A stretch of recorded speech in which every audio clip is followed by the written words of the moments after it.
So today I'm going to talk about my Garmin recertified experience. I'm also going to do a little bit of a review after 7 months of owning the Garmin Forerunner 955 Solar, and I'm also going to answer some of the questions that I get a lot on this watch. So yeah, I'm just going to go through my Garmin watch today. So previously I talked about having a problem with the back button on my Garmin watch.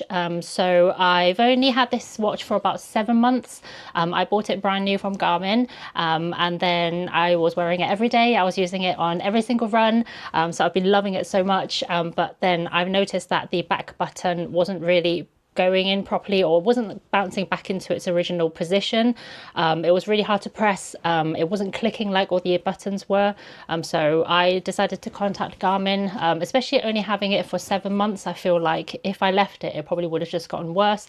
And like I said, it was getting quite hard to press. So I contacted Garmin because it's still under warranty. It has 2 years warranty from new. So I contacted them and explained the situation. And then they suggested some of the things I try out, including soaking the watch in water and trying to get kind of any dirt out of the button and see if that helped, which I already tried. I do kind of clean my watch every now and again, so I don't feel like that was the issue, that dirt got stuck in the button. So I told them I already tried it, and then they offered to send me another watch. I didn't really know kind of details about that they were going to send me a recertified version. All I know is the person I spoke to on the web chat said they were going to send me a replacement after I send my one back to them. To be honest, the person on the chat wasn't that friendly. I felt like she couldn't wait to get rid of me, but it was fine. I mean, she was kind of just, she did her job and offered to send me a replacement. Previously, when I contacted Garmin, I had someone who was really nice, really friendly and very helpful. That was when I had a new charging cable for my previous watch, the 255. That person was really nice, so I think it was just a one-off that this person kind of wasn't really in the mood to work maybe on the day, I don't know. So the order was put through Garmin, and I had an email to just confirm it and also go through the process of confirming certain things, for example, how to send the watch back. So because it was going to be a recertified version, which like I said, I didn't know at the time, they said we were going to send a replacement. So I read the email and then I kind of looked into what it meant to be sent a recertified version. So it basically means it's a refurbished watch that someone else has sent back. So for whatever reason it was sent back to them, that they can't really resell it as a brand new watch. So everything usually should be kind of checked and replaced, so there shouldn't be any issues. So I didn't know at the time, so I started googling after and then trying to look up what it meant and if it was going to be an issue, because my watch was quite new at the time still, and then to be sent a recertified watch, I just wasn't too sure how I felt about that. A lot of people online kind of said they were very happy with the experience, and they were basically sent a brand new watch, and it or at least looks and feels like a brand new watch, so there was nothing to worry about. So the process was to send back my watch without charging cables, without boxes, without any accessories basically, so just the watch itself. They sent a prepaid postage label, so you just have to download it or have the QR code to take it to a drop-off. Well, mine was UPS drop-off, so they send that to you. So then all you have to do is package up your watch without all the accessories, attach a label, and then send it back to Garmin. It arrived at Garmin the next day, which is very fast, and then obviously they would kind of confirm that they received the order, and then they'll process a replacement to be sent out to you, which was it all happened very quickly. So I received the replacement watch probably about a week or so after contacting them. And there was a weekend in between as well, so it all happened very fast. So I wasn't really without a watch for very long. I would say, yeah, probably about a week or so. If it wasn't like over a weekend, it probably would have been even quicker, but it was all very fast and all went quite smoothly. And then I received the watch back in a box that said recertified or replacement box, and it was nothing else that came with it. It was just a watch, the replacement watch basically. And when I got it out of the box, it had the sticky label on the screen, and obviously I checked it thoroughly and make sure like it was in good condition, and to be honest, it looks and feels brand new, like a lot of people have said. The straps definitely new. Mine had started having a bit of wear kind of on the straps, but the straps definitely brand new, and I felt like my watch started to not look as white by the time I kind of sent it away, but this one looks really white, and there are no scratches on the screens, no scratches anywhere. You can't see kind of any wear or tear or or anything kind of on the watch. So to me, it looks absolutely brand new, and I'm very happy with it. And I felt like I was worried for nothing, because it is just really good replacement, and the button works. So I checked all the buttons as well, so hopefully all is well and the buttons continue to work. The reason Garmin send recertified watches instead of getting yours fixed, so the turnaround will be quicker. So if you send your watch away and then they have to look into it and do any repairs, it'll be a lot longer before you actually get a replacement watch or your original watch back. So I think that's why they send out a replacement watch to you, so it's all a bit quicker, which is a good idea, I think, because it, yeah, like I say, it wasn't actually that long with me being without a watch, so that was actually really good. So I'm really happy with that. So like I say, I had my watch for about 7 months and it started to show wear on the straps, which can easily be replaced, but other than that, it was all working absolutely fine other than the button. I had no scratches on my watch, no dents, just no wear at all other than kind of the straps showing a bit of wear. But the condition of my watch when I sent it away was still really good. I was really happy with it. I've had the Forerunner 255 before I upgraded to the 955, and that one again was perfect. It was in absolutely amazing condition other than the straps showing us kind of a bit of wear, but both watches so far have been so good, and I've been really impressed and been loving both of them. I've been really happy with the watch. If I had to go over and buy it all over again, I would definitely do it. And also if I had to send the watch away again and get a recertified Garmin watch, then I would do that again as well. It's just been a really good experience for me, and there was nothing wrong. And I feel like I basically got a brand new watch out of it after 7 months of using my old one. I wear my watch every single day. I don't generally take it off or anything. I run with it every time, and I do take it off to charge obviously, but I do shower with it, and then I take it off to dry. And sometimes if I go out and I feel like the watch doesn't suit what I'm wearing, then I do take it off. But generally I wear it every single day and I've been very happy with it. It's been so comfortable. I'll be doing another video comparing my Forerunner 955 with the 255 that I had.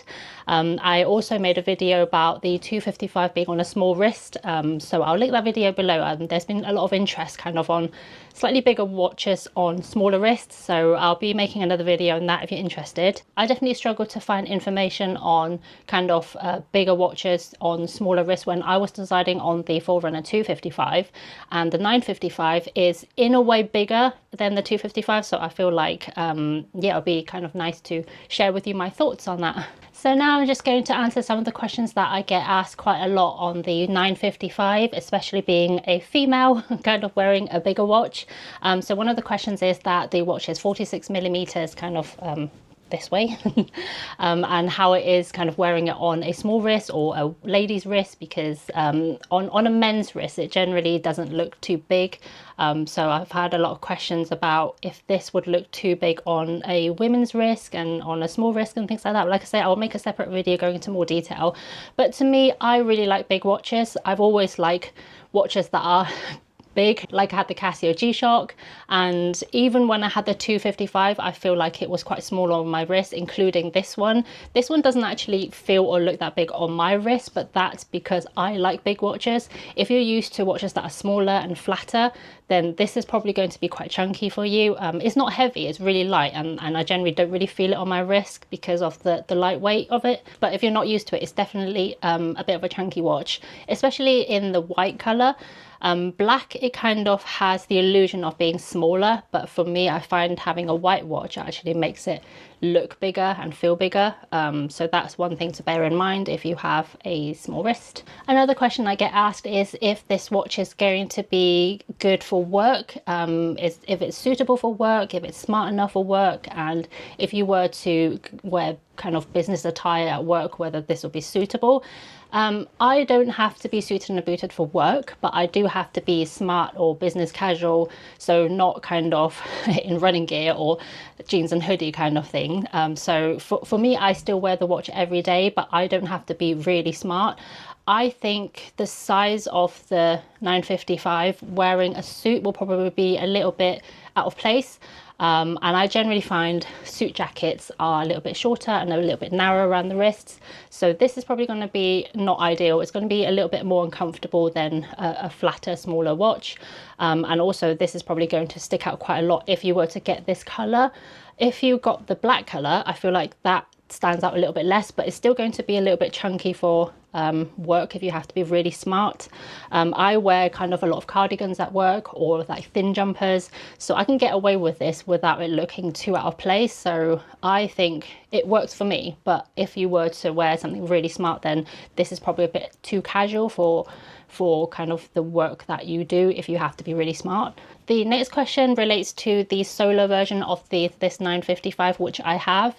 I get asked whether the screen is more reflective and whether it's a little bit harder to read. When I first got this watch compared to my 255, I do find that it's more reflective, and sometimes it's a little bit harder to read than the 255, but I got used to it so quickly. I think the first day I was wearing it, I was kind of thinking whether it was quite hard to read, and I was trying to think, oh, maybe I made the wrong decision buying solar, because I like just being able to glance at it very quickly and read the time. But I think after the first day I just kind of got used to it, and to me it's really easy to read. I don't find there are any issues kind of with that. On the solar version there is a red, kind of the bezel is a bit red and more reflective than the non-solar version. So in certain lights you can kind of see that red bezel. It doesn't bother me, it just makes the watch look a bit more shiny, and I quite like that, and it kind of breaks it up a little bit. And yeah, I just quite like it, and I think I'm just so used to it. I just like the shininess of it. Another question that I get regarding the solar version of this watch is whether getting the solar version is actually worth it, because it is more expensive. I'd say at the moment it's probably about £100, about £100 to £150 more than the non-solar version. I did order both when I first decided to get this watch. I kind of was deciding if I should pay extra for solar or whether just go for the normal version and then save some money. But in my mind, the reason I wanted to upgrade, one of the reasons I wanted to upgrade to the 955 is because I've always liked the idea of having solar on a watch. But whether it's worth it or not, I would say if you're in the UK, it's not particularly worth it, because as you probably know, our weather here is just grey, raining, miserable. We rarely get sunny days, and for the solar to work effectively you do need a lot of sunshine in a day, and you generally need to be outside quite a lot for it to actually do anything. So if you are in the UK or you live in a country where you don't get a lot of sun most days, then I don't think it's worth it. I'm still glad I got the solar version, because I feel like I would have always wondered what if I didn't get it, and then in the back of my mind I would always feel like, oh, what if I got the solar version, would that have been better? But I feel like having had this for a few months now, and being in the UK where especially last year where we've hardly had any sunny days, it's not worth it in the UK. And the other thing is, even on really sunny days, it doesn't actually charge your watch, so it's not like you're going to see your battery go up being outside in the sun. It just slows down your battery from draining. That's what I find anyway. So if I'm out running and it happens to be a sunny day, I do feel like the battery lasts a little bit longer. I can't tell you exactly how much longer because I've not done extensive testing on it, but I do find that when I finish my run, I come home and there's just a bit more battery left on my watch. So like I say, it doesn't actually charge the battery like I thought it would. It just slows down the draining of the battery. But I feel like if you were to live in a hot country, sunny country, then it's a good feature to have, and I really like it. I don't regret buying the solar version, but yeah, in the UK it's not worth it, but that's just personal preference. But if you want to save some money, the non-solar version is just as good, and it's just the same watch really. It just looks slightly different and it doesn't have solar. So would I accept the Garmin recertified device again if I were to send it off? I would say absolutely. It's been a perfect experience. It's been absolutely fine. Everything was fast and quick, and I got my watch back so quickly, and it looks brand new. Like I say, I just got a brand new watch after 7 months, so I would recommend it. And there was nothing to worry about in the first place, so I just wanted to share that with you, and a bit of an update on the watch, as I've not done a review, but I will, like I say, do a separate video on this watch comparing the 255 on a small wrist. So if you don't want to miss that, make sure you're subscribed to my channel. Thank you so much for watching. I hope this was somewhat helpful, and I will see you next time. My name is Uni. Bye for now.